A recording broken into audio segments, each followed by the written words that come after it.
Drame dans la villa de la Coag. Un certain Carl Miller, un agent expérimenté, a disparu sans laisser de traces. Sans plus tarder, une équipe composée de Michel, Thelma, Sidonia et Gustave partirent en direction du lieu de la disparition, Innsmouth.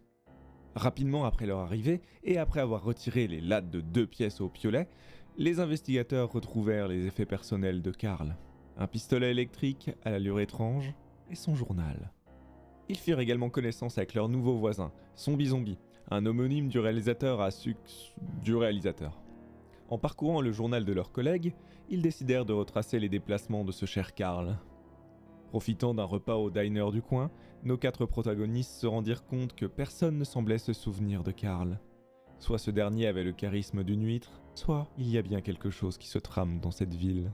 Une fois que Sidonia ait décroché un CDI au diner du coin, les temps sont durs que voulez-vous, c'est au port que les enquêteurs se dirigèrent. Les rumeurs racontent qu'un certain poisson orange, qui aurait des bras et des jambes, y aurait été aperçu.